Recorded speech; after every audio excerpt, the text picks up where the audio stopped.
항상 들고 다니면서 이 109절인데 여러분들이 한 주에 한 구절씩 이렇게 1년 동안 암송하기 원합니다. 항상 들고 다니시고요. 또 늘 교회 올 때 가지고 오십시오. 오늘 못 받으셨다고요? 네, 나가실 때 꼭 받으시고.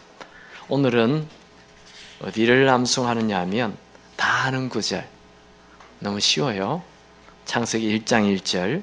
태초에 하나님이 천지를 창조하시니라. 우리 한번 외워볼까요?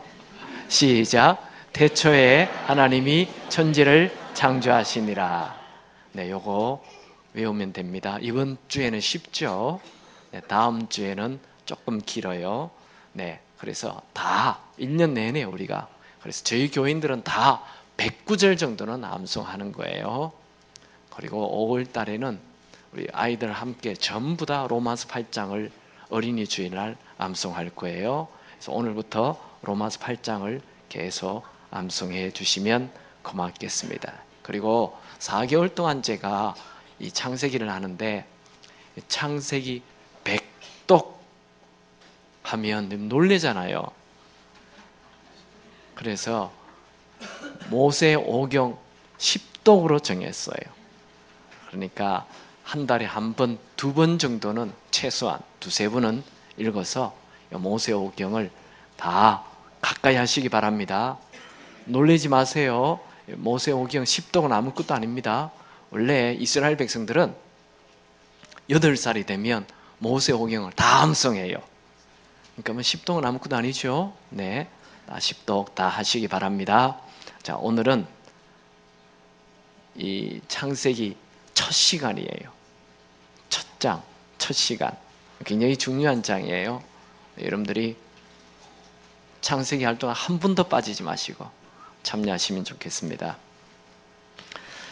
오늘 제목은 새로운 미래를 창조하라, 이런 제목으로 말씀을 나눕니다. 저는 2017년 첫 주에 이 성경의 첫 장인 창세기 1장을 여는 것이 가슴이 약간 설레요. 창세기 1장 1절 태초에 라는 단어 때문에 창세기라는 이름을 붙여준 것입니다. 태초라는 이 시작이라는 단어를 그대로 창세기 이름으로 붙인 거예요.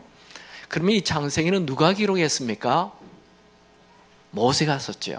어떻게 할 수 있죠? 모세오경에 모세가 썼다고 기록이 되어 있고 구약성경에 모세의 율법이라고 이렇게 되어 있어요.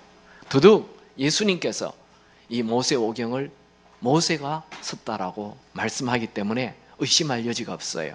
모세오경은 모세가 쓴 것입니다. 그러면 언제 썼습니까? 모세오경은 창세기부터 쓰지 않았어요. 제일 먼저 쓰여진 게 출애굽기예요. 이스라엘 백성들이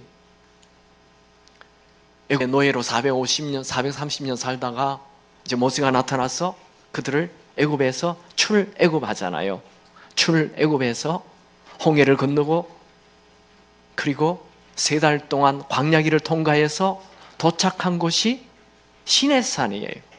시내산은 어디죠? 모세가 처음 하나님을 만났던 그 떨기나무 불이 붙었던 곳이에요. 그 시내산에 도착해가지고 모세는 다시 하나님을 만나기 위해서 시내산 꼭대기에 올라가서 40일 동안 금식하면서 하나님의 음성을 듣고 십계명을 받아요. 십계명만 받은 것이 아니라 그때 제사 드리는 법, 예배하는 법까지 다 받아요. 그걸 적은 것이 레위기예요. 그러니까 모세오경은 레위기가 가장 중요해요. 레위기를 중심으로 출애굽해서 이 시내산까지 온 것은 출애굽기. 그리고 레위기의 그 시내산에서 2년 6개월 동안 머무는데 머물면서 기록한 것이 레위기. 그리고 그들이 광야 생활 40년 하잖아요. 이 40년 동안의 일들을 기록한 것이 민수기. 그래서 창세기는 언제 썼어요? 조금 더 기다려보세요. 그리고 그들이 가나안 땅에 들어가기 직전까지 모여 있었던 장소가 있어요. 그것이 모압 평지라는 곳이에요. 모압 평지에서 그들이, 이 사람들은 다 광야에서 태어난 사람들이에요. 앞에 출애굽기, 레위기, 민수기, 그 모세의 설교를 듣지 않았던 사람들이에요. 광야에 40년 생활할 때 태어난 사람들이기 때문에 모세 앞에 출애굽기, 레위기, 민수기 설교를 들었던 사람들은 다 죽었어요. 그래서 이 모압 평지에서 모세가 출애굽기, 레위기, 민수기를 정리해서 다시 한 번 더 설교를 해요. 그것이 신명기예요. 한자는 되풀이 신자를 써요. 다시 되풀이해서 하나님 말씀을 한다 해서 신명기를 쓰게 되는 거예요. 자, 한번 정리해 봅시다. 이 모세오경은 가운데에 레위기가 있어요. 레위기가 딱 중심이에요. 레위기는 예배, 하나님께 예배하는 거. 똑 이렇게 이스라엘 사람들이 쓰고 있는 이 촛대와 똑같아요. 레위기가 가운데 있어요. 출애굽기랑 민수기는 그 시내산을 중심으로 앞뒤로 연결이 돼요. 그리고 창세기와 신명기는 모압 평지에서 연결이 되는 거예요. 그래서 창세기는 언제 썼느냐? 학자마다 견해가 다른데 요 레위기를 받을 때 시내산에서 썼다라고 주장하는 학자도 있고, 또 아니다, 그 모압 평지에서 가나안 땅 들어가기 직전에 이 신명기와 함께 창세기를 쓰게 되었다라고 얘기하는 학자가 있어요. 저는 이 두 번째, 신명기와 함께 창세기를 쓰게 되었다라고 생각을 합니다. 왜 그러냐 하면 이스라엘 백성들이 이제 모압 평지에서 가나안 땅을 향해 탁 들어가려고 서 있어요. 그런데 모세가 죽잖아요. 이스라엘 백성 너무너무 두려워해요. 모세가 사라졌어요. 그리고 그 다음 대권을 여호수아가 받았는데, 여호수아는 자기는 한 번도 기적을 나타내 본 적이 없어요. 그런데 이 200만이나 되는 사람들을 데리고 그 가나안 땅을 들어가야 되니 자칫 잘못하면 다 죽잖아요. 그곳에는 크고 견고한 성 여리고성도 있고, 그 사람도 오래전부터 이 가나안 땅, 기름진 땅을 차지해왔던 그 군사력이 있는 사람들인데, 자기들이 광야에서 뭐 40년 동안 오합지절처럼 그렇게 살다가 이 땅을 차지한다는 건 말이 안 되잖아요. 너무너무 두려워요. 그 두려워하는 그들에게 하나님께서 모세를 통하여 얘기해 주는 거예요. 새로운 길을 향해 가는 그들을 향하여 모압 평지에서, 지금 그들은 떠나고 싶어 하지 않아요. 가나안 땅에 가고 싶지 않아요. 그냥 이 모압 평지에 있으면 되는데, 가나안 땅에 들어가서 다 죽을 수도 있는데 두려워하고 있어요. 무엇인지 새로운 일을 하는 사람들은 두려움이 있는 거예요. 그때 하나님께서 이 하나님이 어떤 분인지 말씀해 주는 거예요. 그게 창세기예요. 저는 창세기는 모세오경 중에 제일 늦게 쓰여졌다고 생각을 해요. 한번 상상해 봅시다. 모압 평지에서 그들이 이제 가나안 땅을 눈앞에 두고 하나님께서 저 가나안 땅 가라 그러는데 갈 마음이 없어요. 덜덜덜 떨고 있습니다. 그때 모세가 창세기를 얘기하는 거예요. 그들이 모세의 설교를 통하여 창세기를 들을 때 얼마나 놀랐는지 몰라요. 그 경외심, 경청을 해요. 모세의 입을 통하여 나오는 하나님은 어떤 분인가? 태초에 하나님이 천지를 창조하시니라, 이렇게 말씀하셨어요. 와, 장엄해요. 하나님이 어떤 분인지 설명하지 않아요. 하나님이 어디 있는지 설명하지 않아요. 하나님이 계시냐 안 계시냐 그런 거 얘기하지 않아요. 그냥 하나님께서 이 온 천지를 창조하셨다 선언하는 거예요. 강의가 아니에요. 설득이 아니에요. 그냥 선언입니다. 창세기 시작은 지금 살아 존재하신 하나님이 천지를 창조하셨다 말씀하였습니다. 이 말씀이 믿어지면, 태초에 하나님이 천지를 창조하시느라 이 말씀이 믿어지면 성경이 열려요. 이 말씀이 믿어지면 인생이 열려져. 여러분, 하나님께서 천지를 창조하셨다는 것을 믿어지면 믿지 못할 건 뭐 있겠어요? 못할 일이 어디 있겠어요? 여러분이 하나님이 천지를 창조하셨다는 게 믿어지면 성경이 열립니다. 하나님이 천지를 창조하셨다는 것이 믿어지면 모든 기적이 이해가 되고 그 모든 기적이 내 것이 됩니다. 하나님이 이 천지를 창조하셨다는 것이 믿어지지 않으면 성경에 있는 모든 기적이 나와 상관없어요. 그러나 그게 믿어지면, 하나님이 천지를 말씀으로 창조하셨다는 것이 믿어지면 성경에 나오는 모든 기적이 나와 상관이 있어요. 나에게도 기적이 일어나요. 여러분의 생애에 기적이 일어나게 되기 바랍니다. 하나님이 천지를 창조하셨다는 것이 믿어지면 인생에 대한 모든 질문에 답을 가지게 됩니다. 창세기 1장 1절의 주제가 뭐예요? 하나님이 주인이에요. 하나님이 중심이에요. 창세기 1장 1절의 키는 태초라는 말이나 창조라는 말이 아니에요. 하나님이라는 말이에요. 창세기 1장에는 하나님이라는 단어가 30번 나오고 하나님이 이르시되 라는 단어가 11번 나와요. 온 우주를 만드시고 지구를 만드시고 삼라만상을 다 만드신 분이 하나님이십니다. 온 우주의 중심이 하나님이시고 내 인생의 중심도 하나님이십니다. 여러분, 하나님을 여러분의 삶의 중심에 모시기 바랍니다. 우리 온 인류의 문제가 뭡니까? 내가 주인이 되는 거예요.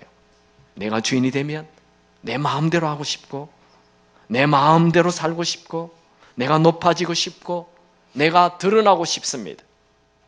여러분, 내가 하고 싶은 대로 다 한다면 어떻게 되죠? 그게 죄악이고 그게 교만이고 그게 타락입니다. 여러분, 내가 행복해지려고 하면 불행해집니다. 그러나 하나님을 행복하게 하면 내가 행복해집니다. 부부 사이도 똑같아요. 부부 사이도 남편이 나를 좀 행복하게 하라. 이것도 안 해주고 저것도 안 해주고 이것도 안 하냐? 나를 좀 행복하게 해봐. 그러면 그 가정은 지옥이 됩니다. 하나님을 행복하게 하면 그 가정은 천국이 됩니다. 내가 내 인생의 주인이 되어 마음대로 살면 불행이 시작됩니다. 한번 복장할까요? 내가 행복해지려면 불행해지고 하나님을 행복하게 하면 내가 행복해진다. 이게 참 역설이에요. 내가 행복해지려고 하면 불행해지고 하나님을 행복하게 하면 내가 행복해진다는 이 진리를 깨닫기까지는 꽤 긴 시간이 흐릅니다. 어떤 사람은 죽을 때 알아요. 어떤 사람은 죽을 때도 몰라요. 교회 아무리 오래 다녀도 이걸 깨닫지 못해요. 이걸 깨달으면 모든 게 달라지는데 내가 내 인생의 주인 되어 사는 것을 버리고 하나님이 내 인생의 주인이 되어 살면 축복이 밀려옵니다. 내 인생의 모든 문제들은 하나님을 삶의 중심에 딱 두면 모든 문제가 안개가 사라지듯 사라집니다.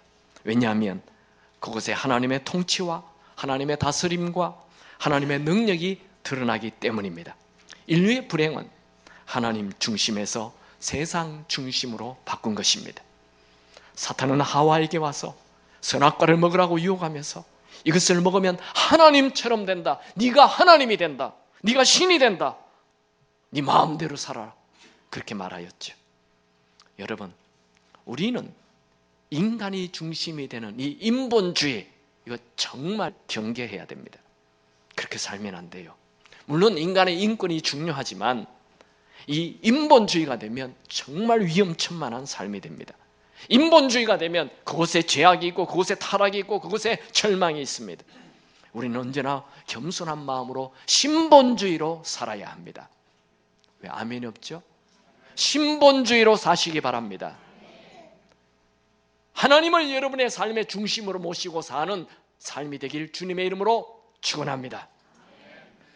미국의 한 대통령은 자기 책상 앞에 이런 말을 써붙였어요. 네가 하나님이냐? 그래서 항상 겸손하게 살았다는 거예요. 여러분, 평생 겸손을 선택하십시오. 겸손이 실력입니다. 겸손은 내가 피조물이라는 것을 깨닫는 거지요. 여러분, 우리는 창조주가 아닙니다. 우리는 하나님께서 창조하신 피조물입니다. 하나님이 하나님 되게 하십시오. 우리 한번 복창할까요? 나는 하나님이 아니다. 근데 자기가 하나님처럼 살아요. 자기 마음대로 하고 자기 생각대로 하고 자기 멋대로 살려고 해요. 그게 자기가 하나님이 되는 거예요. 하나님이 내 삶의 중심이 되면 모든 것에 질서가 탁 생깁니다. 여러분, 우리의 삶에서 하나님을 최우선으로 놓기 전에는 결코 행복해지지 않습니다. 아무리 돈이 많아도, 아무리 큰 권력을 잡아도, 아무리 유명해져도 행복하지 않아요. 왜요? 궤도를 이탈했기 때문에 그렇습니다. 여러분, 이 세상의 모든 것은 하나님 만드신 질서가 있어요. 나무는 땅에서 위로 자라게 되어 있고, 물은 위에서 내려오게 되어 있고, 사람은 밤이 되면 자게 되어 있고, 하나님 만드는 이 1년이 되면 지구가 태양을 한 바퀴 돌게 되어 있고, 하나님 만드신 질서거든요. 이 질서를 거슬리면 어떻게 돼요? 죽음이 오는 거예요. 모든 게 무너지는 거예요. 삶의 중심 하나님이 딱 계셔야 됩니다. 여러분, 하나님을 높이십시오. 하나님을 높이면 하나님으로부터 은혜가 부어질 것입니다. 절대로 나를 높이지 마십시오. 하나님 앞에 엎드려 경배하고 하나님을 예배하십시오. 하나님을 예배하면 힐링이 됩니다. 치유가 됩니다. 회복이 됩니다. 하나님은 예배 받으시기에 합당하신 분이십니다. 하나님은 영광과 존귀와 찬송 받으시기에 합당하신 분이십니다. 하나님은 온 우주의 시작이시며 온 우주의 중심이십니다. 창세기와 요한계시록은 또 짝을 이루어요. 계시록 1장 8절에 주 하나님이 이르시되 나는 알파와 오메가라, 이제도 있고 전에도 있었고 장차 올 자요 전능한 자라 하시더라. 계시록 4장 11절에 우리 주 하나님이여 영광과 존귀와 군능을 받으시는 것이 합당하오니 주께서 만물을 지으신지라 만물이 주의 뜻대로 있었고 또 지으심을 받았나이다 하더라. 우리 하나님은 영원히 찬양 받으실 분입니다. 이제 창세기 1장 1절을 좀 설명해 보겠습니다. 첫 번째로 하나님이 시간과 공간을 창조하셨습니다. 태초에 하나님이 천지를 창조하셨나니, 이 태초라는 것은 하나님이 이 인류의 시작하셨다는 거예요. 우리 하나님은 태초 전에도 계셨고 인류가 끝나고 시간이 끝나는 이후에도 계실 분이에요. 하나님은 시간과 상관없이 존재하는 분인데 어느 날 인류를 위하여 태초라는 시간을 시작해 주셨습니다. 하나님께서 시간을 시작하셨다는 거예요. 하나님이 시간을 시작하셨다는 말은 동시에 공간도 시작하셨다는 말이 됩니다. 여러분, 우리가 가지고 있는 시간, 이거 내가 시작한 거 아니에요. 여러분 중에 이런 분이 있어요? 나는 몇 월 며칠 날 딱 태어나서 내 인생을 시작해야 되겠다, 이런 분이 있어요? 아무도 없잖아요. 어느 날 태어났어요. 누가 시작했어요? 하나님이 나라는 인생 시간을 시작하신 거예요. 죽음도 내가 결정하는 게 아니에요. 그분이 내 인생의 마침을 결정하는 거예요. 공간도 하나님께서 허락하는 거예요. 이 온 우주를 하나님 만드시죠. 시간과 공간의 주인은 하나님이십니다. 인류의 역사의 시작을 하나님이 하셨어요. 그 말은 인류의 시작이 있으면 끝도 있다는 얘기예요. 인류의 마침도 있다는 것입니다. 타 종교는 이 세계관이 우리랑 달라요. 우리 기독교는 직선이에요. 시작이 있고 끝이 있는 거예요. 근데 불교는 어떻게 해요? 원이에요. 계속 돌고 돌아요. 그들은 시작도 없고 끝도 없어요. 우리가 가지고 있는 이 시간과 공간이 다 하나님의 것이기 때문에 하나님께서 우리에게 주신 이 시간과 공간을 어떻게 사용하시는지 계산하십니다. 보고 계십니다. 우리 마음대로 시간과 공간을 쓰면 하나님께서 반드시 심판하십니다. 여러분, 오늘이라는 시간을 죄에 빠져 산다면 여러분의 내일은 나쁜 일들이 나타나게 될 것입니다. 그러므로 우리는 하나님을 경외하며 하나님을 내 삶의 중심에 딱 모시고 하나님을 높이고 하나님을 두려워하는 이 경외, 하나님을 향한 경외를 가지고 산다면 여러분의 삶에 하나님의 축복이 확 부어집니다. 제 얘기가 아니에요. 시편 34편 9절에 다 같이 큰 목소리로 한번 읽겠습니다. 34편 9절 시작. 너희 성도들아 여호와를 경외하라. 그를 경외하는 자에게는 부족함이 없도다. 시편 103편 11절도 읽겠습니다. 시작. 이는 하늘이 땅에서 높은 같이 그를 경외하는 자에게 그의 인자심이 크심이로다. 여러분들이 하나님 나 좀 축복해 주세요, 나에게 은혜 베풀어 주세요, 아무리 기도해도 여러분이 하나님을 경외하지 아니하면, 여러분의 삶의 중심에 하나님을 모시지 아니하면 절대로 하나님의 은혜가 부어지지 않습니다. 성경은 우리에게 하나님이 주신 시간을 아끼라고 말씀하지요. 에베소서 5장 16절 17절 세월을 아끼라 때가 악하니라. 그러므로 어리석은 자가 되지 말고, 이게 어리석다라는 말은 바보 같다는 거예요. 오직 주의 뜻이 무엇인가 이해하라. 세월을 아끼라, 이 말씀만 보면 안 돼요. 우리는 정말 하나님이 주신 이 시간을 아껴야 됨이 마땅한데, 그러면 그 시간을 어떻게 써야 됩니까? 주의 뜻을 알아야 돼요. 하나님이 아는 대로, 하나님이 원하는 대로 시간을 써야지, 나를 행복하기 위하여 내 시간을 마음대로 쓰면 안 된다는 겁니다. 똑같은 시간이라도 그 사람이 시간을 어떻게 쓰느냐에 따라서 그의 인생은 달라질 수밖에 없습니다.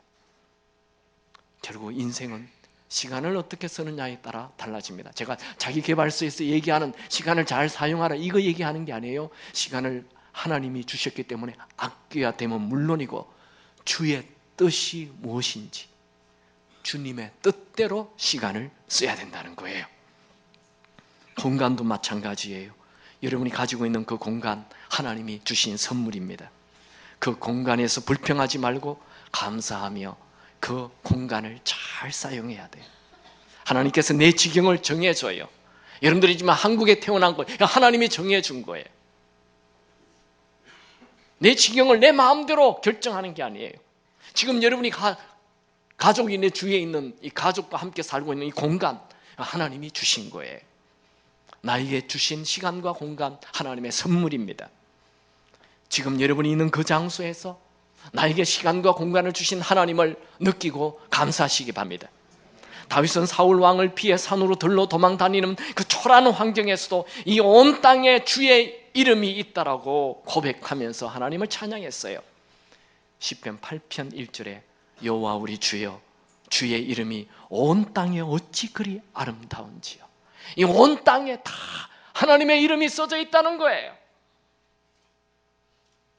여러분, 지금 어떤 어려움 속에 있다 하여도 지금 여러분에게 주어진 시간과 공간에 감사하시기 바랍니다. 시간과 공간의 주인이 내가 아니라 하나님이십니다. 우리는 죽으면 끝이라고 말하는 분 있죠? 아니에요. 죽음은 끝이 아니에요. 죽음 후에는 반드시 심판이 있습니다. 히브리서 9장 27절에 한 번 죽는 것은 사람에게 정해진 일이요, 그 후에는 심판이 있으리니. 그러니 우리는 시간과 공간을 잘 사용해야 됩니다. 계시록 20장 11절 20절 11절에서 12절 같이 읽습니다. 내가 보니 죽은 자들이 큰 자나 작은 자나 그 보좌 앞에 서 있는데 책들이 펴있고 또 다른 책이 펴졌으니 곧 생명책이라. 죽은 자들이 자기 행위를 따라 책들에 기록된 대로 심판을 받으니. 여러분이 한 모든 행위, 여러분이 사용한 시간, 여러분이 쓰고 있는 공간, 이것을 모두 하나님이 심판하신다는 거예요. 그러니까 우리에게 주어진 이 시간과 공간을 내 마음대로 쓰면 안 된다는 거죠. 제가 오늘 세 가지를 얘기합니다. 첫 번째, 하나님이 태초 시간을 만드셨다. 시간과 공간을 만드셨다. 그 얘기했고요. 두 번째, 하나님이 이 온 우주를, 모든 것을 만드셨다라는 것을 보겠습니다. 하나님은 이 우리 눈에 보이는 모든 것, 귀에 들리는 건 모든 것, 만져지는 건 모든 것 다 하나님이 만드셨습니다. 우리가 사용하고 있는 건 모든 것 다 하나님의 것입니다. 우리가 먹고 있는 공기, 마시는 이 공기, 물, 우리가 밟고 있는 땅, 우리가 먹고 있는 음식, 우리 주변에 있는, 내 곁에 있는 가족, 다 하나님이 주셨습니다. 우리는 자연을 보면 금방 하나님을 느낄 수 있습니다. 로마서 1장 20절, 창세로부터 그의 보이지 아니하는 것들 곧 그의 영원하신 능력과 신성이 그가 만드신 만물에 분명히 보여 알려졌나니. 그러니까 로렌스 형제 같은 사람은 소나무 한 그루를 보고 하나님을 느끼고 평생 하나님의 임재를 느끼며 살았어요. 그래서 그가 쓴 책 하나님의 임재 연습이라는 책은 400년 전에 쓴 로렌스라는 사람이 썼는데 그 우리가 읽으면 지금 굉장히 감동을 주잖아요. 다윗은 소 한 마리, 양 한 마리를 보고도 하나님을 느꼈어요. 그곳에 다 하나님의 이름이 적혀 있다고 말합니다. 같이 한번 읽어볼까요? 시편 8편 6절에서 9절 시작. 주의 손으로 만드신 것을 다스리게 하시고 만물을 그의 발 아래 두셨으니 곧 모든 소와 양과 들짐승이며 공중의 새와 바다의 물고기와 바닷길에 다니는 것이니라. 여호와 우리 주여, 주의 이름이 온 땅에 어찌 그리 아름다운지요. 다윗은 말합니다. 저 소에게도 하나님의 이름이 적혀져 있고 양에게도 하나님의 이름이 Made in God이라고 써져 있다는 거예요. 여러분 소 보면서 느끼셨나요? 여러분 집에 강아지 키우죠?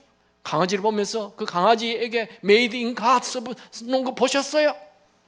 한 번도 못 봤다고요? 네, 그게 한글이 아니어서 그래요. 하나님의 글이라서 그래요. 그런 다윗은 알았다는 거죠. 소를 보면서 양을 보면서 여기다 하나님의 이름이 적혀져 있다는 거예요. 이게 우리 그리스도인들이 이 만물을 볼 수 있는 눈입니다. 우리는 만물을 볼 때 하나님을 느껴야 돼요. 여러분 혹시 남들에게 없는 저 뛰어난 탤런트가 있어요? 암기를 잘하세요? 영어를 잘하세요? 수학을, 숫자를 좋아하세요? 음악을 좋아하세요? 미술을 좋아하세요? 악기를 잘 다뤄요? 사람 그런 사람 있잖아요. 제가 그런 분 많이 봤어요. 피아노를 한 번도 배운 적 없는데 피아노를 잘 치. 기타 한 번도 배운 적이 없는데 기타를 잘 치는 사람. 그런 사람이 있어요. 그냥 숫자를 보면 그냥 무조건 다 외워지는 사람. 희한한 사람도 제가 만난 적이 있어요. 근데 내 친구 부인은 그 집에 가면 그 전화번호부가 없어요. 항상 요즘은 이제 핸드폰이 있으니까 괜찮지만 옛날에는 전화번호를 다 불렀잖아요. 그러면 항상 자기 부인은 여보 그 집 몇 번이야 하면 부인이 그냥 다 그 부인은 그냥 숫자는 무조건 다 외워지는 한 번만 들어도 다 외워진대요. 사람이 아니죠. 네, 그런 사람이 있어요. 태어날 때부터 술을 좋아하는 사람, 미술을 좋아하는 사람, 음악을 좋아하는 그건 누가 줬어요? 하나님이 선물로 주신 것입니다. 그래서 그거 가지고 자랑하지 않기 바랍니다. 내 것도 아닌데 왜 그래 교만하고 자랑하지? 공부 잘하는 분 너무 자랑하지 마세요. 나 같은 사람 굉장히 스트레스 받으니까 그 사람은 제 고등학교 때 그 내 짝지가 전교에서 1등하는 애거든요. 걔는 공부를 하나도 안 해요. 근데 전교에서 항상 1등해요. 그래가지고 내가 걔네 집에 가서 일주일 동안 같이 한번 잠을 자면서 어떻게 공부하는가 내가 한번 따라했다가 내가 쫄딱 망했다는 거 아니에요. 걔는 아니 내일 시험 치는데 하나도 공부를 안 하고 밤새 자더라고요. 나도 같이 잤어요. 그리고 이제 새벽에 일어나서 하나 보다 했더니 하나도 공부 안 하고 그날 와서 공부를 시험을 치는 거예요. 그래서 내가 너 어떻게 도대체 공부하냐 했더니 저한테 비밀을 가르쳐 줬어요. 수업 시간에 다 외워진대요. 그게 사람이에요. 그런 거 따라하면 안 돼요. 근데 그 친구는 그런 머리를 준 거예요. 하나님이 암기력을 준 거죠. 그것 때문에 교만하면 안 돼요. 그거 자기 거 아니니까. 하나님 거니까. 여러분 중에 뛰어난 어떤 탤런트 있다고 교만한 분 아무도 없기를 주님의 이름으로 축원합니다. 그 주신 하나님을 높이시기 바랍니다. 자, 제가 오늘 세 가지 얘기한다죠. 첫 번째, 태초에 하나님이 시간을 시작하셨고, 두 번째, 하나님이 천지를 모든 것을 만드셨고, 세 번째, 태초에 하나님의 천지를 창조하셨느니라. 하나님은 창조하시는 분이십니다. 이 창조라는 단어는 히브리어로 바라라는 단어인데 그것은 아무것도 없는 무에서 유를 만든다는 거예요. 창조라는 단어는 아무것도 없는 것에서 무엇인가 만든다는 거예요. 나를 만드신 분이 하나님이십니다. 나에게 문제가 생기면 나를 만드신 하나님에게 가야 됩니다. 나의 환경에 문제가 생기면 내 모든 환경을 만드신 하나님에게로 가야 됩니다. 하나님은 뭘 모방하는 분이 아니에요. 없는 것을 창조하는 분이에요. 하나님은 어둠의 빛을 창조하시는 분이십니다. 하나님은 질병이 있는 자에게 건강을 창조하는 분이십니다. 하나님은 바다에도 길을 창조하시는 분이십니다. 하나님은 사막에도 강을 창조하시는 분이십니다. 하나님은 사자와 양이 함께 뛰어놀도록 하시는 분이십니다. 하나님은 인간의 상식을 뛰어넘어 기적을 행하시는 분이십니다. 하나님은 인간이 할 수도 없고 생각할 수도 없는 일을 창조하시는 분이십니다. 여러분이 예수를 믿으면서도 우울해하고 낙심하고 절망하는 것은 이 창조하시는 하나님을 믿지 않기 때문에 그래요. 하나님이 계신다는 것을 믿고 있지만 하나님이 전혀 계시지 않는 분처럼 사는 기독교인들이 얼마나 많은지 몰라요. 여러분, 우리 하나님은 온 우주를 창조하신 분이십니다. 그분은 못하신 일이 없는 분이십니다. 그분은 창조자예요. 여러분의 인생을 다시 새롭게 시작할 수 있는 분이십니다. 여러분의 수명의 시간을 연장할 수 있는 분이에요. 그분이 시간을 만드신 분이기 때문에.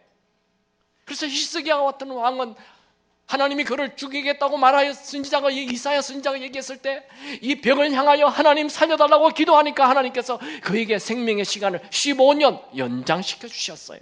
그러니까 하나님은 우리의 시간을 창조하는 분이라니까요. 하나님은 우리의 공간을 창조하는 분이에요. 내가 지금 이 수지라는 곳에 살고 있지만 우리가 기도하면 하나님께서 내 삶의 공간을 넓혀주시는 분이십니다. 제가요, 저는 여기 한국에 있잖아요. 그런데 갑자기 대만에서 저보고 오래요. 하나님이 나를 대만에 창조하는 거예요. 그곳에서 제가 책을 한 10몇 권 썼는데 제 책 중에 큐티 책, 그 책을 그 대만에서 번역을 하겠다는 거예요. 내가 번역하라 했습니까? 부탁했습니까? 자기들이 번역하겠대요. 번역해서 그리고 나를 보고 와서 강의를 해달래요. 하나님이 나의 공간을 그곳에 창조하신 거예요. 여러분, 야베스라는 사람 아시죠? 야베스는 태어날 때 얼마나 아프게 태어났는지 아빠가 이름을 고통이라고 이름을 지어줬어요. 그게 야베스 뜻이 고통이에요. 여러분, 아버지가 자기 아들 이름 보고 김고통 이렇게 짓는 사람이 있겠습니까? 왜 그리 지었어요? 이 야베스라는 아이가 태어날 때 자기 부인이 죽었거나 아니면 이 아이가 불구로 태어났거나 그래서 이 아버지에게 너무나 큰 고통이 있는 거예요. 그래서 이름을 김고통이라고 지어줬어요. 그런데 이 야베스가 기도를 합니다. 하나님, 내게 복을 주시고 내 지경을 넓혀 주옵소서. 그 기도를 들으시고 하나님이 그를 존귀하게 만들어줬어요. 여러분, 여러분의 지경, 여러분의 공간, 하나님은 창조할 수 있는 분이에요. 그러니 지금의 공간 때문에 고민하지 마세요. 하나님이 나를 들어서 갑자기 저곳으로 옮길 수 있어요. 전혀 내가 생각지도 않았던 공간을 창조하는 분이 하나님이십니다. 이런 온 우주를 하나님이 창조하셨다는 것을 어떻게 알 수 있냐는 거예요. 여러분이 하나님이 온 우주 공간을 창조하는 거 봤어요? 본 적 없잖아요. 그런데 저는 그게 믿어져요. 하나도 의심이 안 돼요. 하나님이 온 우주를 창조했다는 게 제가 믿어져요. 어떻게 믿으시냐고요. 교회 다니도 안 믿는 분들 있잖아요. 누구는 믿고 누구는 안 믿고. 무슨 차이예요? 같이 볼까요? 히브리서 11장 3절 말씀. 다 같이 큰 소리로 읽습니다. 시작. 믿음으로 모든 세계가 하나님의 말씀으로 지어진 줄을 우리가 아나니 보이는 것은 나타난 것으로 말미암아 된 것이 아니니라. 이 온 우주 만물을 하나님이 창조했다는 것을 어떻게 합니까? 본 적도 없는데 믿음으로 안다는 거예요. 믿음으로. 믿음이 뭐예요? 하나님의 살아계신 것과 예수님이 내 죄를 위하여 죽었다는 것을 믿는 것, 예수님이 내 안에 주인으로 들어오면 믿음이 생겨요. 성경은 이 온 우주 만물을 창조하신 분이 하나님이신데 그 창조하실 때 말씀으로 창조했댔죠. 그 말씀이 바로 예수님이라고 말씀하고 있어요. 요한복음 1장 1절에 보면 태초에 말씀이 계시니라. 이 말씀이 하나님과 함께 계셨으니 이 말씀은 곧 하나님이시니라. 1장 14절에 보면 말씀이 육신이 되어 우리 가운데 거하심에 이렇게 나와 있어요. 즉 예수님이 말씀으로서 이 태초를 하나님이 창조할 때 같이 창조했다는 거예요. 그 예수님이 내 마음에 들어오면 직접 창조에 같이 하셨던 그분이 내 마음에 들어와 있기 때문에 이 천지 창조를 하나님이 하셨다는 것이 하나도 의심 없이 믿어진다는 거예요. 여러분 중에 아직도 하나님이 온 우주를 창조했다는 게 믿어질까? 진화론 아니야? 이런 분이 있습니까? 진화론, 우리는 지금 시중에 교회 오면 창조론, 학교 가면 진화론 이래 되잖아요. 아닙니다. 네, 진화론도 그냥 이론일 뿐이에요. 또 우리도 우리는 창조가 진짜다, 창조 법칙이라 할 수 없어요. 그 사람들이 볼 때도 창조도 그냥 창조론으로, 한 이론으로 생각하는 거예요. 근데 이게 이론이 아니라 실제가 되는 것은 내가 믿을 때, 믿음으로 온 우주를 그분이 창조해줬다는 게 믿어지는 것입니다. 여러분, 여러분이 주인 되지 말고 예수님이 주인이 되면 이 창조에 대하여 조금 더 심하지 않고 믿어지게 됩니다. 지금 제가 창세기 1장 1절을 나누었어요. 창세기 1장 2절, 땅이 혼돈하고 공허하며 흑암이 깊음 위에 있고 하나님의 영은 수면 위에 운행하시니라. 창세기 1장 1절, 창조하신 땅은 아직 혼돈이고 공허고 흑암이 가득했어요. 그런데 그곳에 하나님의 영, 하나님의 신, 성령이 계셨어요. 이게 운행한다라는 말은 닭이 알을 품고 있듯 이렇게 품는 것을 말합니다. 여러분, 지금 여러분의 인생에 혼돈이 있고 누구도 메울 수 없는 공허함이 있고 내일에 대한 아무런 빛도 없는 분이 있습니까? 그게 끝이 아니에요. 그 혼돈과 공허와 흑암을 해결하시는 성령님이 계십니다. 예수님을 주인으로 모시면 성부, 성자, 성령이 내 안에 들어오셔서 성령께서 나를 품어주십니다. 여러분, 성령의 도움을 구하시기 바랍니다. 성령 충만하시기 바랍니다. 그러면 여러분 인생에 나타난 모든 혼돈과 공허와 흑암이 사라지게 될 것입니다. 창세기 1장 1절 2절을 통해 여러분의 인생을 새롭게 다시 창조하십시오. 하나님은 우리의 시간을 창조하십니다. 하나님은 우리의 공간을 창조하십니다. 그분과 함께하면 모든 것이 새롭게 창조됩니다. 사도 바울은 그가 이론에 갇힌 하나님을 믿었어요. 구약 성경에 갇힌 하나님을 믿었어요. 그래서 그의 눈에는 살기가 가득하고 그저 분노가 가득하고 그냥 교만이 꽉 찬 사람으로 살았어요. 그래서 예수 믿는 사람이 나타나자 그들을 돌로 쳐 죽이는데 앞장서는 사람으로 살았어요. 근데 그가 예수님을 만나버렸어요. 예수를 만나니까 인생이 확 그냥 달라지는 거예요. 180도로 사람이 바뀌어요. 그리고 그는 이제 막 조금 전까지 예수를 핍박하다가 이제 막 예수를 전하는 사람이 되니까 이 유대인들이 막 그냥 이 바울을 죽여버려야 되겠다고, 저 녀석 때문에 우리가 더 고통이 있다 하면서 그냥 사도 바울을 죽이겠다는 거예요. 한 명이 아니에요. 40명이. 우리는 사도 바울을 죽이지 아니하면 식음을 전폐하겠다면서 암살단, 사도 바울을 죽이는 암살단이 40명이 생겼어요. 근데 바울이 그 자기를 죽인다고 모여있는 그 예루살렘 성에 들어가요. 대단하죠? 정말 대단해요. 예루살렘 성 쬐끄만해요. 버스로 한 30분이면 다 돌아요. 그곳에 들어간다니까요. 당장 체포되죠. 바울의 꿈이 뭐냐면 나는 로마에까지 가서 복음을 전할 것이다. 지금 예루살렘에 갇혀서 죽는데 암살단들에게 체포되면 바로 죽는 거예요. 그런데 나는 이 예루살렘을 떠나 로마에 가서까지 복음을 전할 거다. 이렇게 말하고 다녀요. 어떻게 로마를 갑니까? 어떻게 예루살렘을 빠져나옵니까? 하나님의 창조적인 역사가 일어나요. 하나님께서 사도 바울을 탁 체포하기는 하는데 로마인들이 체포를 해요.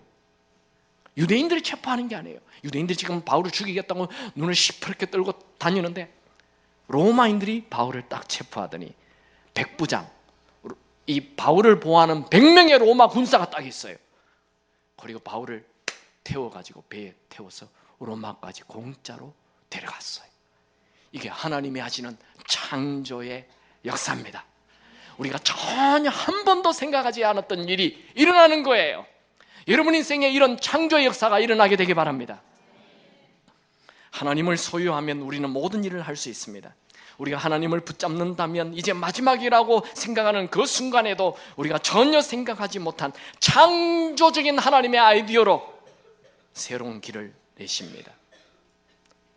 천지를 창조하신 하나님, 어둠의 빛을 창조하신 하나님, 시간이 없는 곳에 시간을 창조하시는 하나님, 공간이 없는 곳에 새로운 공간을 창조하시는 하나님, 아무것도 없는 곳에서 새로운 것을 창조하시는 하나님, 그 위대한 이 온 우주를 만드신 조금 있다가 이 우주가 얼마나 큰지 제가 잠깐 보여드릴 텐데, 여러분 이 지구가 있잖아요.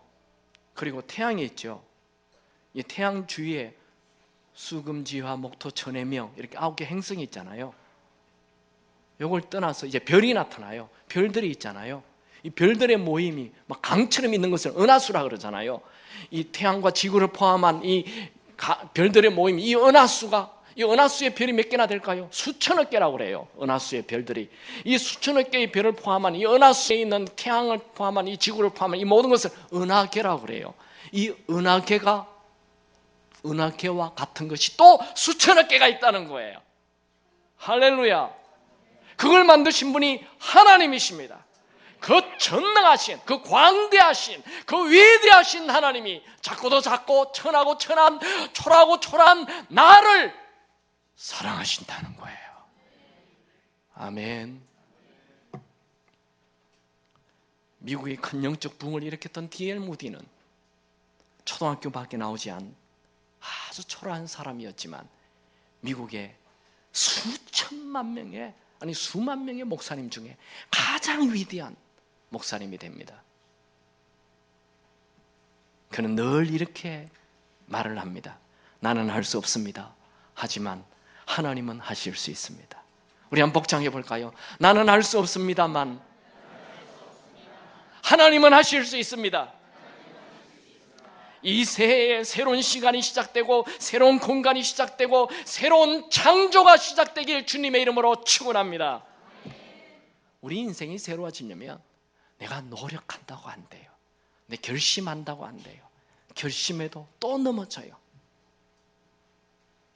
우리 인생이 새롭게 되려면 내가 주인 되었던 자리를 내려놓고 예수님을 주인으로 모시고 성령님의 도움으로 새롭게 창조되어야 됩니다.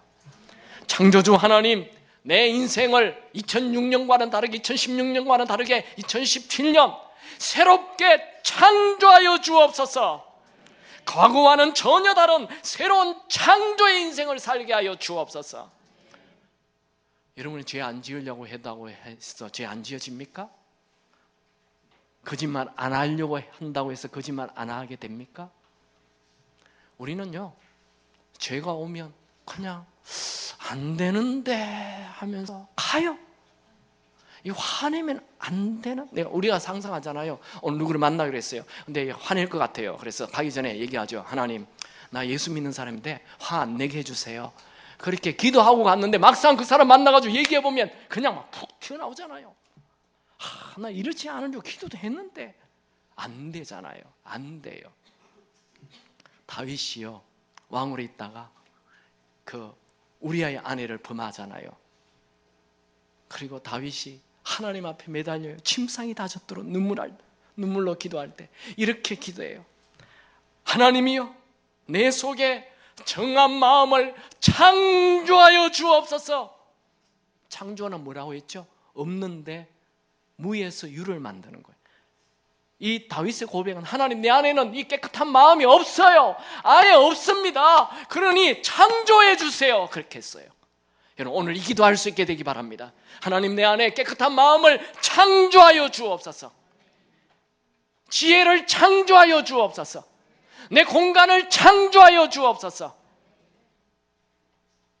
우리도 다윗처럼 거짓과 위선과 두려움이 가득합니다. 오늘 정한 마음, 깨끗한 마음 창조해달라고 기도해야 합니다. 태초에 하나님이 천지를 창조하시니라. 이 말씀 한마디 안에는 천지가 들어있어요. 창조주 하나님 말씀을 붙잡으시기 바랍니다. 지금의 고난 때문에 낙심하지 마십시오. 절망하지 마십시오. 우리 하나님은 전능하신 창조주 하나님이십니다. 여러분, 하나님은 창세기에서만 창조하십니까? 지금 우리의 인생도 새롭게 창조하시는 분이십니다. 이사야 43장 19절에 보라, 내가 새 일을 행하리니 이제 나타낼 것이라. 너희가 그것을 알지 못하겠느냐? 반드시 내가 광야의 귀를, 사막에 강을 내리니. 우리 하나님은 새 일을 행하시길 원하십니다. 하나님이 살아계시는 한 우리에게는 희망이 있습니다. 우리 하나님은 홍해의 길을 내는 분이죠. 사막에도 숲이 우거지게 하시는 분이십니다. 여러분, 세상의 최고의 지혜자라고 말하는 솔로몬은 그가 죽을 때 책 한 권을 남겨요. 그 죽을 때 남긴 책이 전도서예요. 전도서는 1장에서 12장까지 있는데 1장에 인생은 헛되고 헛되며 헛되고 헛되니 모든 것이 헛되도다 그렇게 얘기하고, 그가 전도서 마지막 장 마지막 절에 젊은이들이여, 청년들이여, 젊은 날에 창조주 하나님을 기억하라 그렇게 말했어요. 여러분, 우리 인생이 제대로 된 인생이 되려면 창조주 하나님을 기억하고 그 창조의 하나님의 능력을 받아야 되는 것입니다. 여러분의 입술이 창조적인 말을 할 수 있게 되기 바랍니다. 여러분의 생각이 창조적인 생각을 하시기 바랍니다. 2017년에 새로운 공간이 창조되길 주님의 이름으로 축원합니다. 태초에 하나님이 천지를 창조하시니라. 여러분의 심장을 다시 창조주 하나님을 향해 고동치게 하시기 바랍니다. 여러분, 시시하게 살지 마세요. 초라한 생각하지 마세요. 이 온 우주를 창조하신 그 하나님이 우리 아버지십니다. 잠깐 동영상을 하나 보죠.